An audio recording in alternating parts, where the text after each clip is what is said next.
Welcome back to Cord Cutting Today, where we break down some of the biggest stories happening in the world of cord cutting right now, including DIRECTV launching officially its new free live TV streaming service. We'll tell you what you can expect. Some things have been added and more in a quick second. Disney is also expanding its search for a new CEO, and there's a report that a gaming executive could be on tap to become the new head of Disney. Interesting move there. We'll see what happens.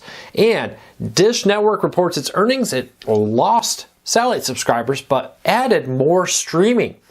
We'll tell you what's happening and a whole lot more in the world of cord cutting in a quick second. If you want to learn more about any of these stories and all the other ones we are about to cover, check out the show notes, and in the first pinned comment, I'll put a link to each service there. Or each story there, I should say. I apologize. If you're new here, consider hitting that subscribe button, hitting that thumbs up. Doing one or both lets YouTube know you enjoy what we do here. With that said, let's dive into it. All right, My Free DIRECTV is the new live TV streaming service from DIRECTV. This is a ad-supported streaming service meant to compete with things like Pluto TV, Tubi, the Roku channel, and a whole lot more out there.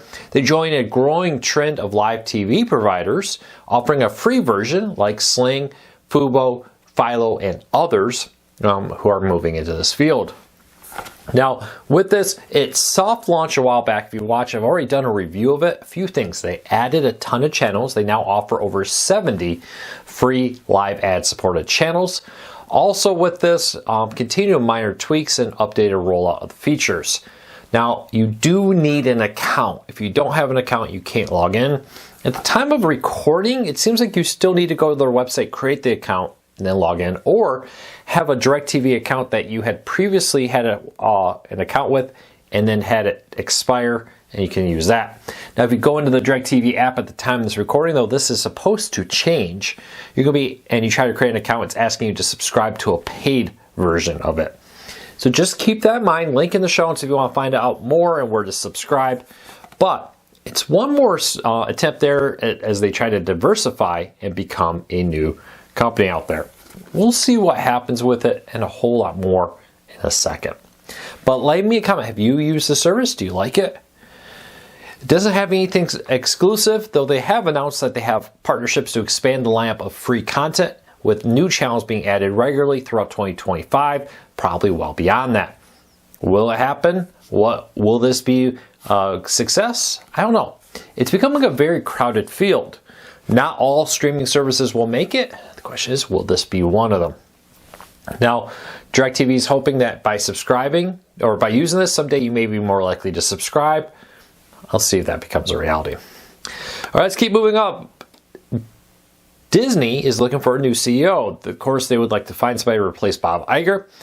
And now that it's reported that they're expanding their search outside of Disney. They've been considering internal hires, promotions from within, and now they're looking outside, including Electronic Arts, or EA, as many people know them in the gaming world, CEO among the contenders. It'll be interesting to see what happens. Now, Disney, if you would like, I'll be happy to throw my hat in the ring to be considered as CEO of Disney. I think I could do a lot of great things over there, make some great changes for you, really help you get that streaming tweaked out. Maybe help you a little bit in the parks. I noticed you could use a little help there also. But hey, I think I could really make some changes. So let's start a campaign. I'll take over Disney. I'll make it better and happily take those millions they're probably looking to pay a new CEO. But in all seriousness, a few things here. This is not an easy job. This is a rough time to be a media executive. Disney and others are still struggling to keep their streaming services profitable or even make them profitable for a lot of companies.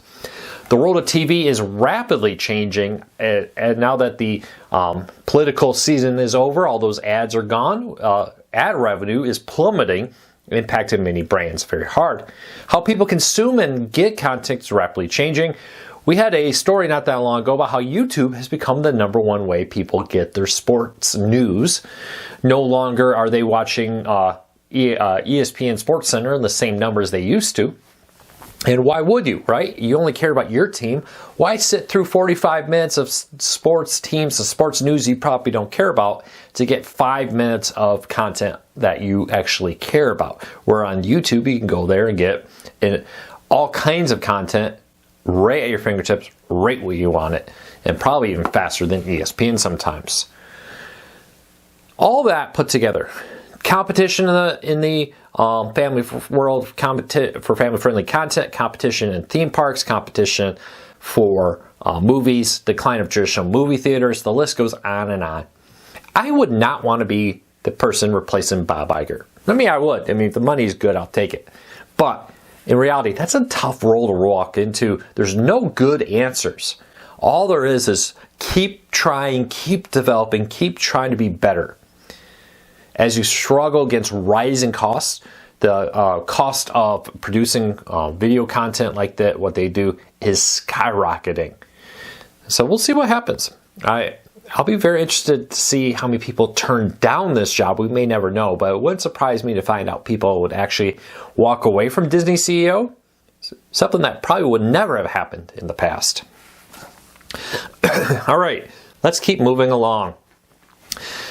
Dish and DirecTV are trying to merge, but there's been reports of a potential major setback, as some Dish creditors have walked away from a debt swap deal, or at least for now voted it down. According to a story from the Wall Street Journal, this week, several Dish creditors denied a request for what's called a debt swap, and this is where they have debt against Dish, is now EchoStar, that's the new parent company over Dish, and the deal was you would take that debt and now get new debt with DirecTV as an independent company, and you would forgive the debt against Dish in exchange for DirecTV absorbing that debt, basically. Very simple. Let's say I owe $1,000 on a credit card. You agree to take that payments over from me, basically, is how this will work. Well, some of these creditors have not been very big fans of the terms of that, and they've actually walked away from it.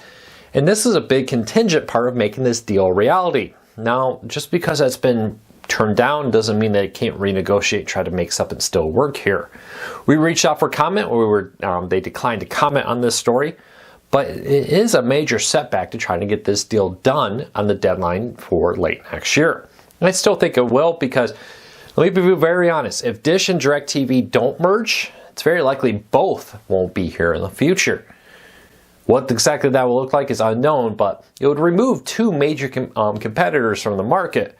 Something that I think will help them get approval from the federal government. Something that I honestly don't expect to be a major issue, though there may be some minor rules or requirements they'll put on it to try to make the deal happen. We'll see what happens there. Leave me a comment. Let me know. Are you excited for a Dish DirecTV merger? I think this is much like Sirius XM merging into Sirius XM. If it doesn't happen, they face a real possibility that neither company will survive without the other. All right, top Prime Video and streaming services out there in the United States. Now, no surprise, Amazon Prime Video and Netflix remain the top streaming services, but Disney Plus is growing rapidly. Amazon Prime Video is reportedly the largest streaming service in the United States. Now, heavily pushed because a lot of people get it through Prime. Even if they don't watch it, they have it because Amazon Prime is so widely popular. Netflix is number 2, but jumping in at number 3 above Hulu now is Disney Plus, followed by Hulu On Demand, not the live TV, the On Demand.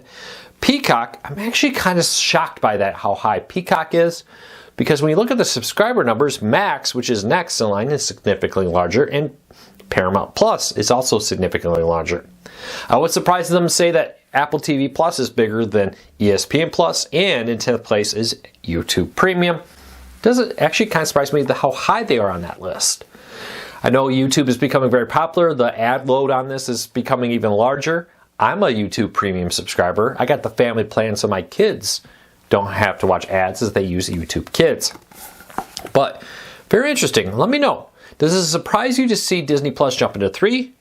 I think the biggest surprise for me is to see Peacock above Max. I know Peacock just had a very strong summer thanks to the Olympics, but the subscriber counts have been more heavily in favor of Max. You leave me a comment, let me know what you think. All right, Dish reported its earnings yesterday and added 145,000 new Sling TV customers, but Dish Satellite TV service continued to lose subscribers. Dish Satellite lost 64,000 subscribers on satellite and added 145,000 in streaming for a total net net gain of 43,000. So very interesting to see. Oh, I apologize. I misread that. I'm sorry. Decrease. Last year they had 64,000. The jump here comes from the subscriber growth with Sling TV adding 145,000. They also saw a net loss of 297,000 wireless customers as they are experiencing heavy pushback from cable companies and others offering cheap plans and more. Now, it'll be interesting to see how this plays out. Adding subscribers in the third quarter, and I apologize, I butchered that little dyslexic moment. Adding subscribers in the third quarter is very common. Start of the football season, start of NBA and others. Question is, can they keep this going? We'll keep a close eye on this and watch. And lastly, Max. Well, everything new this week. They're adding a ton of new content this week. If you want to see everything being added to Max streaming, check out the show notes. We have a link to it. James did a great story breaking down all that.